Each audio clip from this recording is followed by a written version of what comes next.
Most pressing concern, of course, averting another government shutdown. For the latest on how some lawmakers are planning to discuss a bipartisan path forward for funding the government, we're joined by the Hills in the Know columnist Judy Kurtz this morning. Judy, good morning. Good morning. Happy Friday. Keeping the hot dogs away from our lawmakers. I think they're going to appreciate your Nobody advice. wants to know how the sausage is made, right? That's right. That's right. So what is the big deadline to look out for here? Where are the flashing red lights? Well, we have until September 30th. I feel like we're on repeat because we go through this. It seems like we go through it every few months at this point.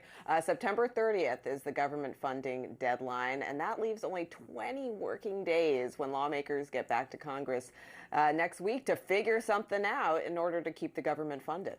So we keep talking about this bipartisan push. Schumer and Jeffries are calling on the Republicans to schedule a meeting immediately. And we have a full screen from what they said, Democratic leadership. The September 30th funding deadline will be upon us shortly. It is therefore imperative that we immediately meet upon our return to Congress next week to discuss the need to avert a painful, unnecessary lapse in government funding and to address the health care crisis Republicans have triggered in America. Otherwise it's clear you've abandoned bipartisanship altogether and are preparing to shut down government. So there are a couple of things here. Number one, we've got the shutdown. And number two, they really, really want to have some say in this. Absolutely. And what struck me about this letter is it's kind of like writing a letter to your ex, this lovey-dovey letter saying you want to work things out, and then you write all the things you hate about them and all the things they did wrong.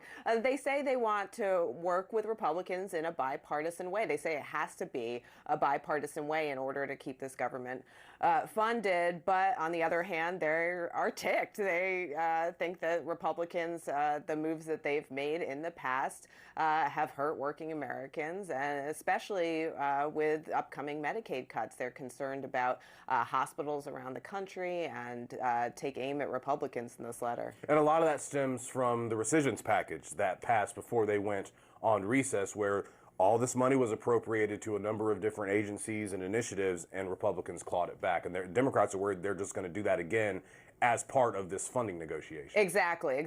And especially Chuck Schumer wants to desperately avoid the situation Democrats found themselves in back in March, when Schumer got a lot of flack, even from within the Democratic Party, for voting along with Republicans for this stopgap funding measure to keep the government open, to avoid a government shutdown. He said he's not going to do that again. It's interesting because so far the Senate's only passed 3 of the regular appropriations bills. The House has only passed 2.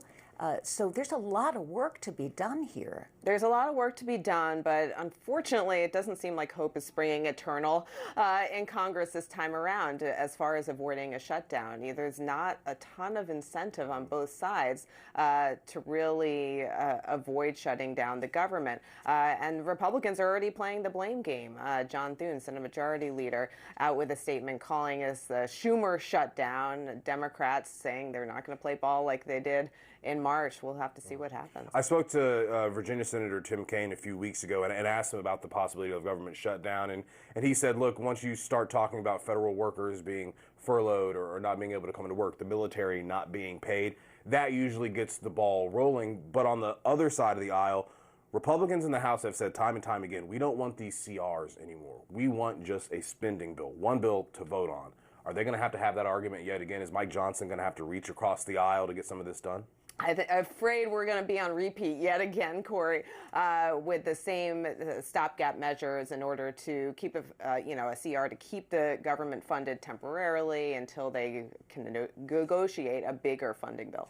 We had also spoken to Representative Suhas Subramaniam not too long ago, about a week and a half or so ago, and asked him about this very question, shutdown, and he didn't have a problem with it. And we asked about his constituents, many of whom are federal workers. He's like, a lot of them have been fired. They don't mind if we do it. Yeah, and President Trump doesn't seem exactly spooked by shutdowns himself. During his first term, the longest shutdown in history happened, 35 days. So when you have a president who is not exactly pushing his party to avoid a shutdown, Democrats are weary about going along with the Republicans' measures to keep the government open. It doesn't seem like a good situation in terms of government staying open. So it sounds like you're saying we need some bipartisanship. Imagine that, yeah. Judy Kurtz, in the No Columnist for the Hill. We appreciate it, Judy. Thanks Thanks so so much. much, Judy.